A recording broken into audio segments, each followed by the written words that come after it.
नमस्कार सांगलीकर, काय म्हणताय?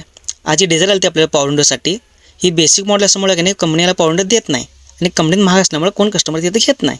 मग त्यासाठी की नाही आपल्याकडे तिने पॉवर विंडो बसवायला आलती. पॉवर विंडोसाठी की नाही छोटू भाऊ, साजिद भाऊ, रमजान, राहुल चौघांनी मिळून की नाही गाडी पहिला आतनं सगळी ओपन करून घेतली वायरिंगसाठी आणि सगळे दरवाजे पहिला साईडला काढून ठेवले आणि मग रमजान भाऊ, साजिद भाऊ आणि छोटू भाऊ तिघं लागले पॉवर विंडोचं वायरिंग करायला आतनं. हे बघा, हे त्यांनी घेतलेलं आरडी कंपनीचं पॉवर विंडो आणि हे त्याच्या की नाही पॉवर विंडोचे रॅचेट येतात बघा. आणि की नाही त्या दुकानात आमचे मोठे बंधू रफिक भाई त्यांना पण बोलून घेतलेलं. हे कसं आमचे सेंट्रल पॉवर विंडो स्पेशलिस्ट आहेत, मग त्यांना बोलून घेतलेलं. मग बाहेर त्यांनी सगळं वायरिंग करूच तर की नाही मी की नाही दरवाजाला सगळे पॉवर विंडोचे बटन बसून घेतलो. मग मी आत बटन बसूच तर की नाही या चौघांनी की नाही चारी दरवाजातलं वायरिंग पॉवर विंडोचं एकदम ओके मध्ये एकदम कडक मध्ये करून ठेवलेलं. मग त्यानंतर वायरिंग आणि बटन बसून आहे की नाही मेन रफिक भैया त्याची मॅन्युअल रॅचेट काढून आहे की नाही पहिल्या कंपनीचे आपले मोटरवाल रॅचेट बसून आहे की नाही त्याची मॅन्युअल रॅचेट आहे की नाही एका साईडला काढून ठेवले. मग चारी दरवाजात आपले पॉवर विंडो मोटर बसून आहे की नाही रफिक भैया इथं स्टेअरिंग खाली सगळं वायरिंग करून बॅटरी कनेक्शन देत होता. बॅटरी कनेक्शन देऊन सगळं पायातलं वायरिंग करून आहे की नाही प्रत्येकाच्या रफिक भैया सगळं ओके झाले का सगळं चेक करून घेत होता पहिला.